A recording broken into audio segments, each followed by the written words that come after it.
Ang saya-saya ng araw na ito dahil usually mga boss, ang lumulutang pag ganitong araw. Sabi ko nga sa inyo, hindi ba, September, usually lumalabas na si Jose Marichan. Kumakanta-kanta na yan, sumisilip na yan ganun. Sa mga social media natin. Alam natin pag December na, pag lumabas na si Jose Marichan. Pero ito mga bossing, ibang singer ang lumabas ngayong araw na ito. Isang singer na magaling, mas magaling pa kay Michael Jackson. Talaga naman lahat nakinig. Nako po, milyon-milyon Pilipino, halos buong Pilipinas. Palagay ko hindi lang buong Pilipinas ang narinig niya. Siguro sa galing kumanta nitong singer na ito, baka manalo to ng Grammys. Kasi ngayon nirelease yung kanyang album. Ang pangalan ng kanyang album ay Insertion. Putang ina talaga yung mga hari ng insertion, ha? Mga hudas talaga kayo, ha? Kung merong Queen of Insertion, kilala niyo yung Queen of Insertion? Di umano si ano daw yan, si Risa Ontiveros. Pag-usapang insertion, mananahimik yan. Ngayon lumabas, hindi pala siya ang mas maraming in-insert.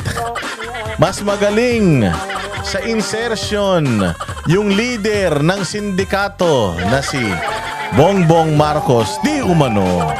Ayon ito kay Zaldico. Anong hana naman? Hayop ka, gaga. Tanong ka na naman ng tanong. Hindi mo ba napanood kanina? Kasi ganito mga bossing, no. Kanina workout ako kasi sabi ko kailangan ko talaga mag-cardio. Kasi talagang na-addict na yata ako mag-cardio. Sabi ko magka-cardio ko. So dahil maaga akong nag-upload ng video, so sabi ko maaga ako mag-workout kasi gusto kong mag-focus sa workout ngayong araw. Walang iya. Biglang si Zaldico naglabas ng kanyang video. Tapos nabaliw talaga ako mga bossing. Siguro mula alas 12 ng tanghali. Kasi nung umaga nanonood pa ako noong hearing ni Panfilo Lacson. Nanonood ako ng hearing ni Panfilo Lacson. Sabi ko, ang corny. Walang kwenta kasi we were expecting na atin sa Zoom. Itong si Zaldico, dapat daw talaga a-attend siya. Pero nung nalaman ni Lacson na yung kanyang sasabihin ay wala sa tono, yung kakantahin niya, pampunebre. Alam niyo yung punebre? Punebre po ay yung kantang pampatay. Bakit pampatay yung kanta, Boss Dada? Maraming mamamatay. Maraming mamamatay dahil dyan sa kanyang tell-all video. Yan ang pinakalumalupit na video. Mas matindi pa to sa pulburon video ni BBM. Yung AI na pulburon video niya. So matindi nung nakita ko yun. Pucha, sabi ko wala na to. Biglang nawalan ng viewer yung Senate inquiry ni Ping Lacson. Namaos nga si Ping Lacson na wala boses niya, wala nakinig sa kanila. Wala na talagang kwenta. Paulit-ulit lang naman yung istorya dyan. Meron pang supplemental affidavit yung isang kawatan na taga DPWH. Yung supplemental niya, kung ano naman sinabi niya nung una, yung pa rin naman sinabi niya. Tapos, meron pa daw siyang, kung kailangan pa daw ng supplemental, putang ano yan, padagdag ng padagdag. So ngayon, biglang naglabas nga ito si Zaldico ng kanyang video. Nung naglabas si Zaldico ng video, nabaliw, nawindang ang buong social media. At wala na akong ginawa, hindi na ako nag-workout. Umupo ako sa bench. Tapos nag-message ako na nag-message. May nagtanong pa nga sa akin, sir, gagamitin mo yung bench. Ginagamit ko. Hindi ako umalis doon sa bench kahit may gumamit. Talagang post ako ng post. Usually, pag nangaasar tayo sa mga kawatan sa gobyerno, may mga troll. May mga basher tayo. Puta, absent sila kanina. Mukhang pati yung mga basher, mukhang pati yung mga troll, nabwisit na kay Bongbong. Mantakin mo ba naman, pinagtatanggol nila ng pinagtatanggol si Bongbong. Tapos yung pala, puta, lalabas bandang huli. Siya pala talaga ang punot dulo ng lahat ng mga kahayupan na ito. Di ba kahit naman sino magagalit? Napakatangan nyo na. Kayong mga BBM supporter, napakabobo nyo.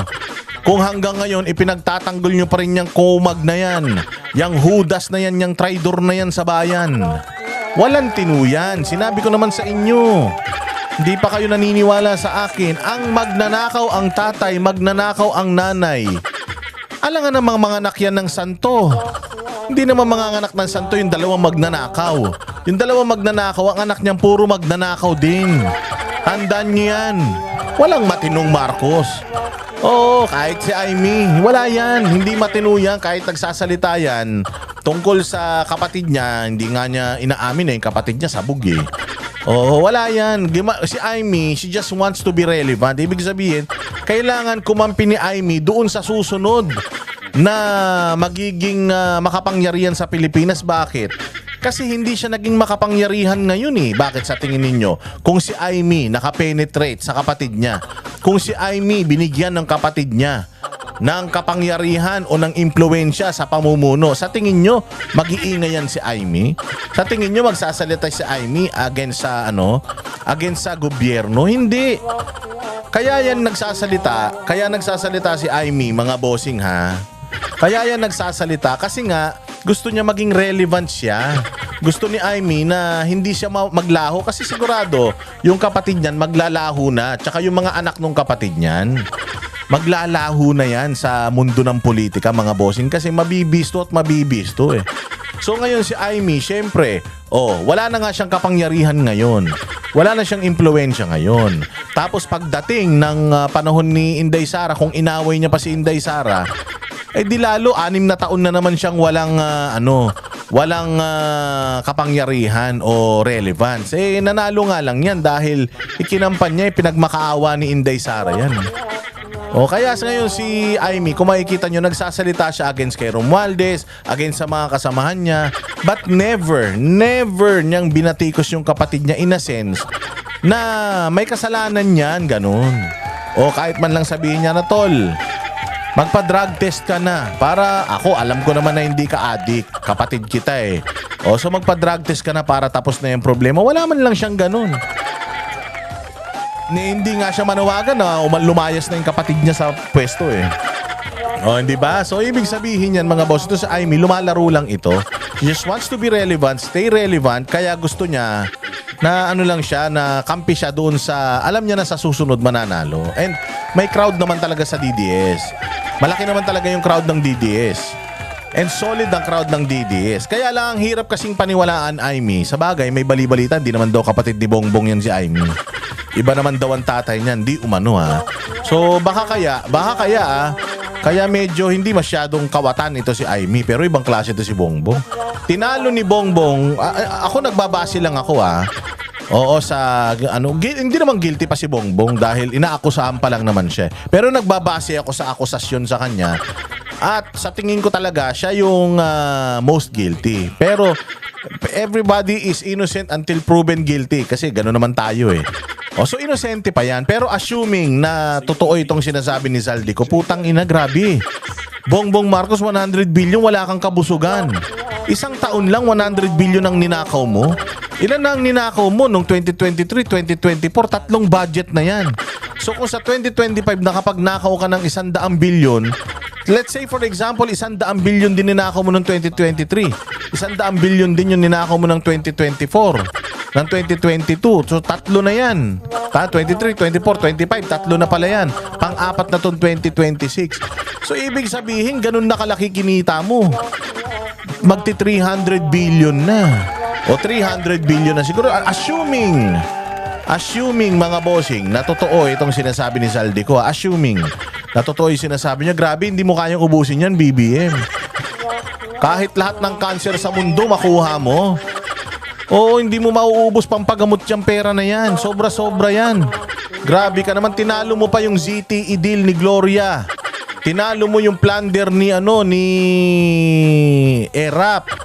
Tinalo mo yung 10 bilyon na pagnanakaw ni Napoles. Putang ina, matindi. Bongbong Marcos, tinalo mo pa yung tatay mo. 25 years na nagnanakaw yung tatay mo. Tinalo mo. Sa loob lang ng 1 taon yung mga ninakaw niya sa 25 taon. Matindi. Oo, kaya simulan na natin ha. Simulan na natin mga bossing habang maaga pa. Kanain na natin to. O, syempre, ito nga yung matinding pasabog ni Zaldico. O, wait lang, Zaldico. Wait lang. Putang ina, mainit ang ulo. Mainit ka eh. Kalma. He will shoot me if I will talk. Gagamitin ako bilang panakipbutas sa kanilang kampanya laban sa korupsyon. Hindi na ako mananahimik. Ilalabas ko ang lahat ng katotohanan. May resibo, may ebidensya, at may pangalan. Yon, may ebidensya, may resibo, may mga pangalan. Yari kayo. Yari talaga kayo. Yari kayo dito. Oo, mamaya papakinggan pa natin. Para sa bawat Pilipino, alam ko na buo ang galit ninyo sa akin ngayon. Nauunawaan ko rin kung bakit. Lalo na at malaki ang halagang nakataya. Pero bago kayo humusga, hayaan ninyong ipaliwanag ko ang buong katotohanan. Matagal akong hindi nagsalita dahil may direktang utos sa akin. Huwag nang bumalik ng Pilipinas at manahimik na lamang. O, di ba? Yan yung sinabi natin sa inyo. Hindi kayo naniniwala eh. Banateros yan ang nagsabi. Pinatakas nila yan. Oo, bago pa man pumutok ang lahat na ito. Kasi hindi nila nakontrol, hindi nila makokontrol yung pagbulusok ng mga ebidensya against them. Bakit? Diyos ang may gawa eh. Hindi galing yung expose kasi nung una na may nag-expose nung kahayupan nila, kaya nilang gawan ng paraan eh. Either ipapatay nila yan o pinatapon nila sa ICC. Si Pangulong Duterte. Siya ang kauna-unahang nag-expose ng kahayupan nila. Anong nangyari nung in-expose yung kahayupan nila? Nawalan ng prangkisa ang SMNI. Si Pangulong Duterte nawalan ng platform para magsalita. Sandamukal na mga hearing ang ginawa. Tapos ang pinakamalala, si Pangulo pinatapon sa ICC. Kaya nilang kontrolin kapag katao ang nag-ano sa kanila. Pag nag-expose sa kanila tao, kahit gaano kalakas yan sa dami ng pera nila, kaya nilang trabahuhin. Si Pangulong Duterte na mahal ng mga Pilipino, ninakaw nila sa atin, ipinatapon nila sa ibang bansa. Ngayon, yung nag-expose ng kahayupan nila ngayon, sino? Ang nag-expose ng kahayupan nila, langit, mga bagyo, mga pagbabaha, malakas na ulan. Yan ang nag-expose sa kanila. Kaya ba nilang kontrolin yan? No. You cannot control Mother Nature. You cannot control the wisdom ng Panginoon. At sabi ko nga sa dami ng pera nila, hindi na nila kayang gamutin. Hindi na nila kayang itago yung baho para siyang bagoong. Na kahit na anong takip mo, naaamoy mo pa rin. Ganun yung ginawa nila dahil nga mismong langit na, mismong pagkakataon na ang nagbibisto ng lahat ng mga kademonyuhan nila. Hindi na nila ngayon makontrol kaya nagda-damage control na lang sila. Ano yung damage control nila? Magpapasimula sila ng investigasyon. Siyempre, pag nagpasimuno ka ng investigasyon, may lalabas, kailangan merong mananagot. Nung una, ang gusto nilang managot yung mga maliliit lang. Ang gusto nilang managot yung mga kontraktor, sila Diskaya, yan yung mga pinagkakanuno nila. Kaya lang matalino ang mga Pilipino eh. Hindi kasi nanalo yung mga yung mga aso nila nung na Senado. Nanalo si Marcoleta, nanalo si Cayetano. Yung isang Cayetano pala, yung babae. Pero nanalo si Bato, nanalo si Bongo, nanalo si Marcoleta, nanalo si Sino pa bang nanalo na Duterte? Basta nanalo yung mga hindi nanalo yung mga kandidato niya. Nanalo ito si Marcoleta, pucha yun na. Nung nanalo si Marcoleta, naging tinik din sa lalamunan nila. Diba? Lumalabas ngayon yung mga issues tapos may mga tao na rin na nagagalit na lumalabas kasi tuloy-tuloy ang bagyo eh. Tuloy, mantakin mo, nagsimula lahat sa zona niya. Nagsimula lahat sa zona niya. Pwede naman niyang hindi isama eh. Sa kanyang zona, yung 5,500 flood control projects, pwede niyang hindi isama yun kasi for the longest time, hindi isinasama yan eh. Kaya lang, wala kasi si Bongbong Marcos may pagmalaki. Wala siyang build. Wala siyang ekonomiya na maganda. Wala siyang programa sa edukasyon. Wala talaga eh. So ngayon, kung ano na lang yung mga programa ng gobyerno na trabaho naman nila, yun ang, kamandaki mo, ipinagmalaki niya yung koleksyon ng basura nung 2024 SONA niya. Na ganito karami yung basurang nakolekta na putang ina, pati basura isosona mo. Hindi ba nagagalit ang mga tao kasi nga yung mga nahuli sa alitagtag na mga droga, wala eh. Hindi na uhuli yung mga may-ari ng droga, so galit na yung mga tao o kaya nagyabang siya. 5,500 flood control projects. Tapos, yung collection natin sa basura ganito, kinaumagahan mga bossing, bumaha sobra. Hindi lang bumaha ng tubig pati basura bumaha. So, ganun kagaling ang Panginoon. Binisto sila ng Panginoon. Ngayon, ang taong bayan na buwisit sa kanila, hinanap ngayon, kala ko ba yung flood control project? Ang yabang pa, di ba? May flood control naman na overwhelm lang. May flood control naman, binangga ng barko. Di ba yun yung sinasabi niya? Karma yan eh. Doon sa ginawa nila sa Kingdom of Jesus Christ, hinayop nila yung Kingdom of Jesus Christ. Isa yan sa nakikita kong karma. Banal na dako, simbahan, winasak-wasak mo. Kaya ganyan na nangyari sa kanila. Langit ang ginamit ng Panginoon ang bagyo para i-expose lahat ng mga pagnanakaw nila. 1 year after, ayan na. Bumagyo na nagpasimuno na ng mga na hinanap 1.5 billion flood control project eh. Ang laki naman pala, bigla nabuksan ang isip ng mga mamamayan. Ang laki naman pala 1.5 billion per day. Bakit binabaha pa rin tayo doon na nagsimula? Di ba? Ganyan kagaling gumalaw ang Panginoon. Umalis ako noong July 19, 2025 para sa aking medical check-up. Nakaplanong bumalik pagkatapos ng SONA ni Pangulo. Pero habang papauwi na ako, tinawagan ako ni dating Speaker Martin Romualdez at sinabihan, "Stay out of the country. You will be well taken care of as instructed by the President." Noon naniniwala pa ako sa kanila, kaya't hindi ako bumalik. Tumikom ang aking bibig, sumunod ako, pero ang hindi ko alam, ang ibig pala nilang sabihin sa aalagaan ka namin ay gagamitin ako bilang panakipbutas sa kanilang kampanya laban sa korupsyon. Ginawa nila akong poster boy ng kanilang sariling kasinungalingan. Ngayon, hindi na ako mananahimik, ilalabas ko ang lahat ng katotohanan. May resibo, may ebidensya, at may pangalan. Yan, yun ang pinakamasaklap sa ginawa nila. Alam mo, ang pinakamatindi sa ginawa nila. Inutusan nila ng inutusan yung tao, tapos inilaglag nila bandang huli para mailigtas yung mga sarili nila. Akala nila, tinan mo, ganito kabopols ito si Zaldico. Ganyang katanga yan. Ganyang kahina ang ulo niyan. Totoo talaga yung sinasabi sa akin ni Mayor Basti na mahina yan, walang walang bayag yan. Parang ang totoy-totoy yan eh. Parang uhugin nga yan eh. Kaya hindi ko talaga alam kung saan siya kumuha ng tigas ng puso para gawin lahat itong mga panghahayop pati sa ate ko. Yun nga yung impeachment ni BP. At lahat, 'di ba? Siminit, ganun parang ganun to ulol na to. Siminit, ginastos niya yung pera. Putang ina, sabi ko sa inyo, 'di ba yung magaling magturo, yan ang mga magnanakaw. Sinong tinuturo ng mga to? Si Inday Sarang tinuturo ng mga yan. Yan, 'di ba?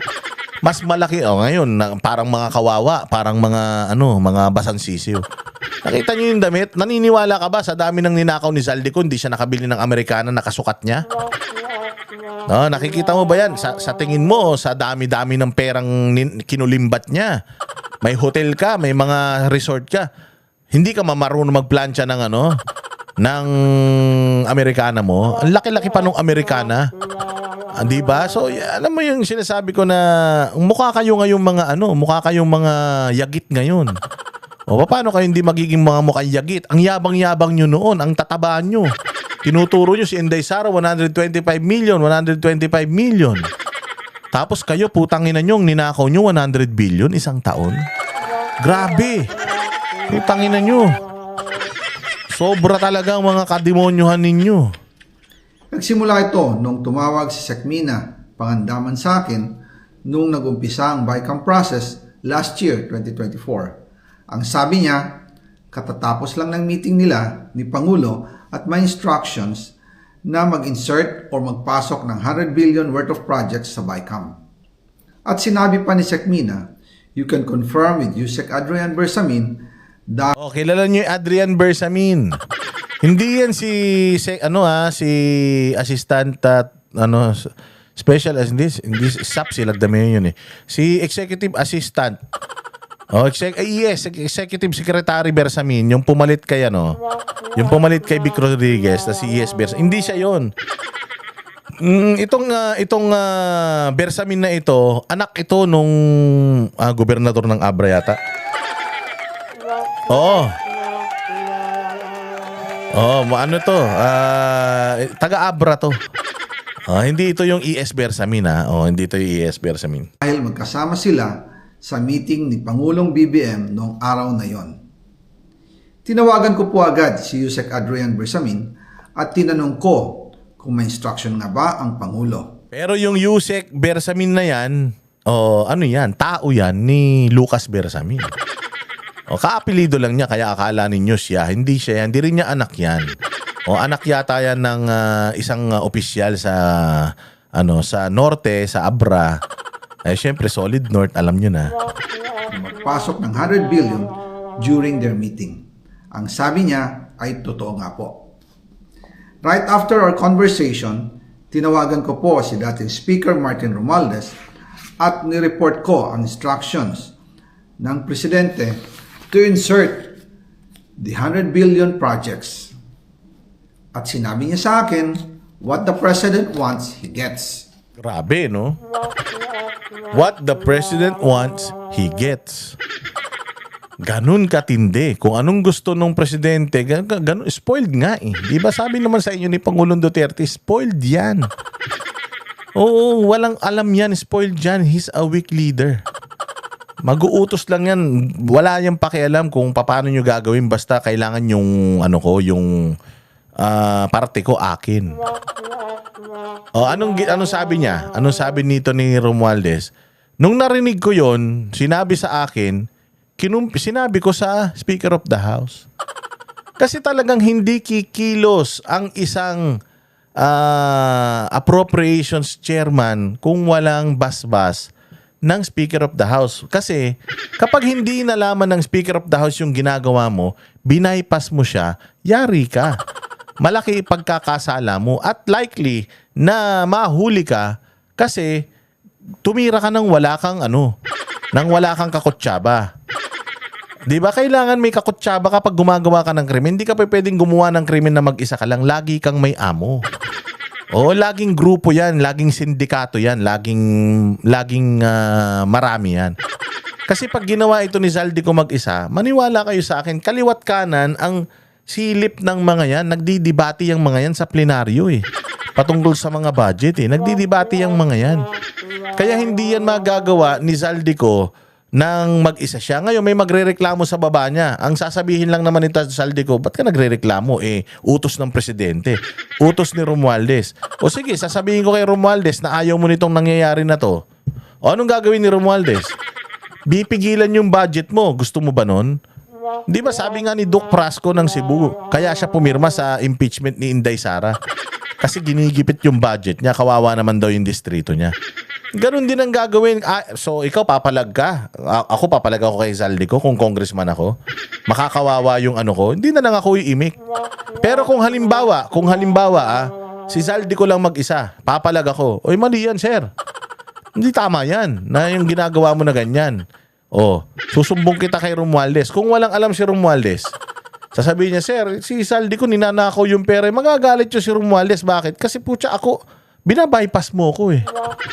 Ako ang pinuno dito tapos nagdidesisyon ka ng sarili mo. Kahit ikaw ang chairman ng committee na yan, ako pa rin ang tagapangasiwa. So kailangan alam yan ang tagapangasiwa. Lahat na nangyayari dyan sa Senado, alam ni Speaker of the House. Speaker of the House, ni Senate President. Sa mga nangyayari sa mga hearings dyan, updated si Senate President. Kasi nga, siya yung nag-oversee. At mas mababa siya kay Romualdez. So, napaka-imposible na ginawa ni Zaldico ito mag-isa. Hindi talaga pwede. Kasi, sa dami nitong pera na to, sa dami ng pera na nawala, sa dami ng pera na ninakaw, Putsang ina, pag nalaman talaga to ni Bongbong tsaka nito ni Romualdez, hindi na ako sana nagpresidente, nag-appropriations sa committee chairman na lang sana ako. 'Di ba? Hindi niya kayang gawin 'yan mag-isa. And sinabi nga ni Baste na sa kapasidad niya, wala, hindi niya talaga kaya 'yan. Wala sa personality niya, sa pagkakakilala ko sa kanya, ang magma-mastermind ng ganyan. Sigurado na meron 'yan. O true enough, sinabi niya meron. After ng ilang araw, nag-set po ng meeting si Sec Mina Pangandaman at Yusek Adrian Bersamin sa amin ni dating Speaker Martin Romualdez sa Aguado Building in front of Gate 4 ng Malacanang at nandun din po si Yusek Jojo Cadiz. During the meeting, binigay po ni Yusek Adrian Bersamin ang listahan na worth 100 billion. Tinanong ko po si Yusek Adrian kung saan galing ang listahan. Ang sagot niya, galing kay PBBM mismo at binigay niya ito mula sa brown leather bag. O ha, may listahan, brown leather bag. Galing sa presidente. Kaya nga sabi ko sa inyo, sino ang nakakuha ng sobrang daming budget sa Ilocos Norte? Sobrang daming project.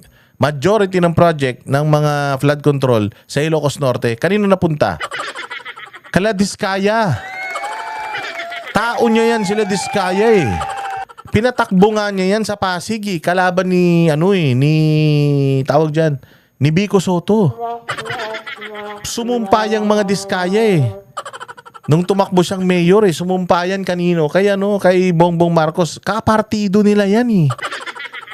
So sabi ko nga sa inyo, kung talagang facts lang, makikita nyo talaga na may posibilidad, may lahat itong sinasabi ni connect talaga.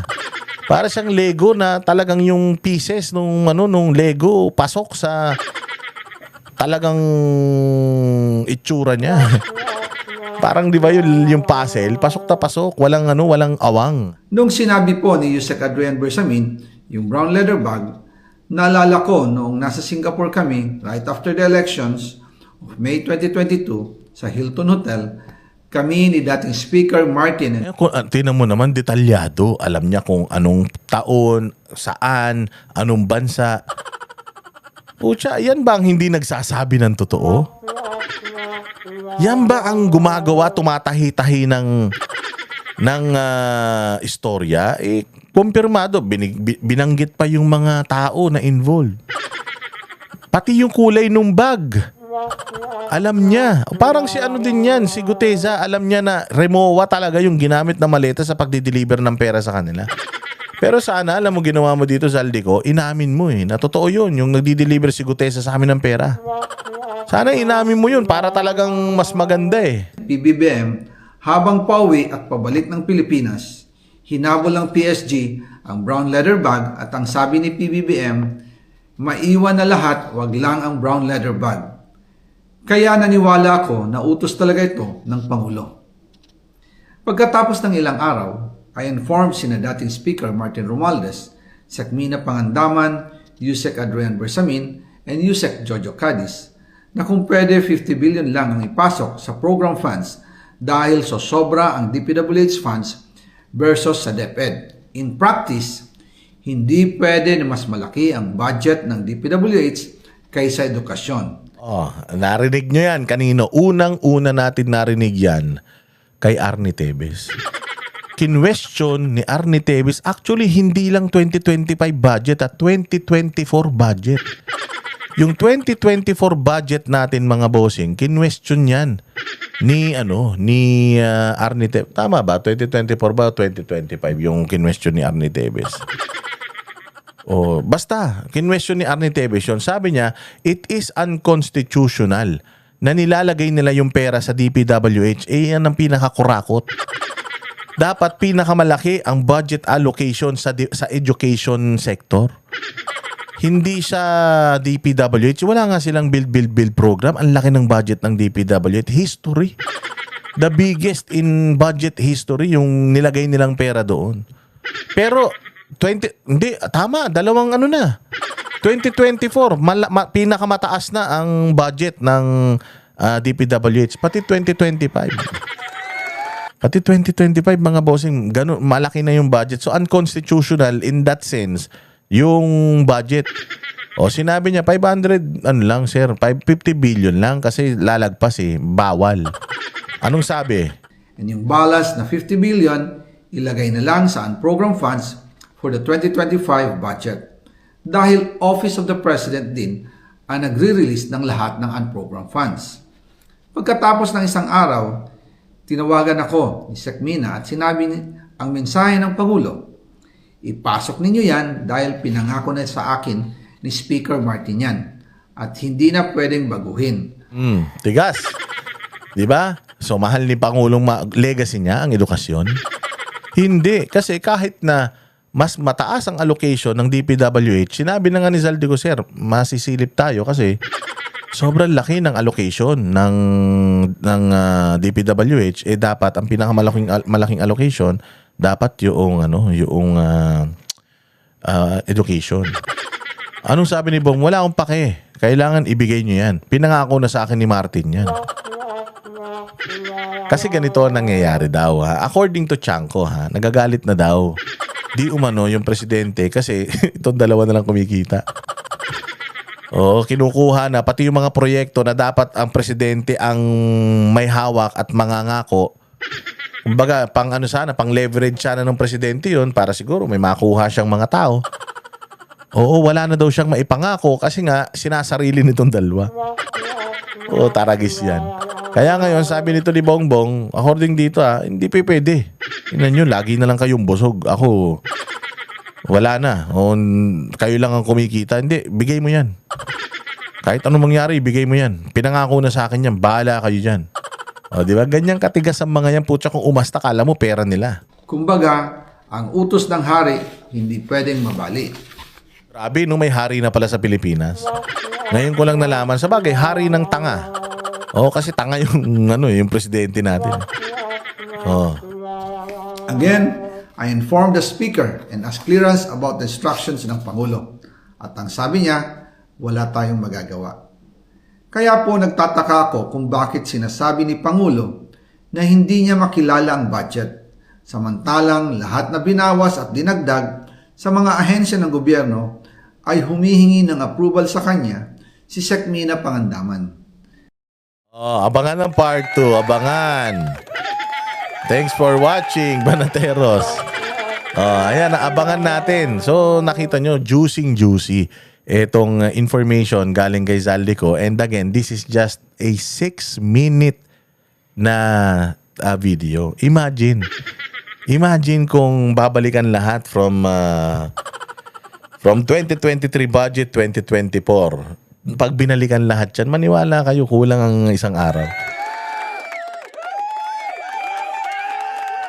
Kulang ang isang araw mga bossing. At talaga naman nawindang ang buong mundo dyan. At lahat ng mga Pilipino nag-abang sa sagot ng Malacanang. Kami ang boses ng masa, hindi natatakot. Katotohanan lang, di kami nalulunod. Walang bahid ng sismis, lahat ay totoo. Kahit sino ka pa, pag mali ka babanatan ka. Walang pinipiling kulay, wala kaming kinikilingan. Basta para sa bayan, kami lalaban. Pagdama palakpakan, pag mali banatan, di matitinag, di matatakot. Para sa bayan, tuloy ang sigaw. Sa harap ng kamera, walang halong takot. Mga baluktot, lahat kayo'y tutumba. Ang hustisya at totoo, yun lang ang mahalaga. Kahit sinong harang, di kami matitinag. Walang pinipiling kulay, wala kaming kinikilingan. Basta para sa bayan, kami lalaban. Pag tama palakpakan,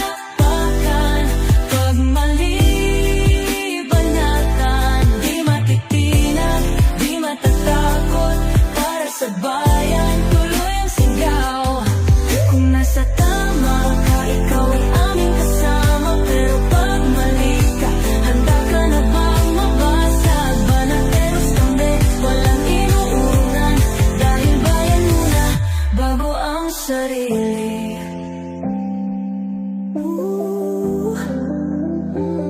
Bago ang sarili.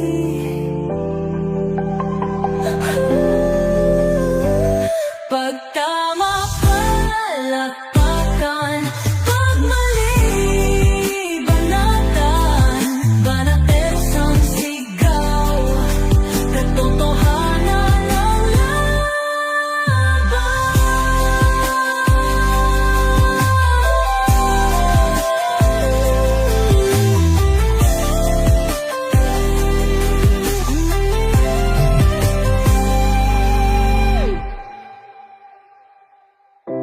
sa harap ng kamera, walang halong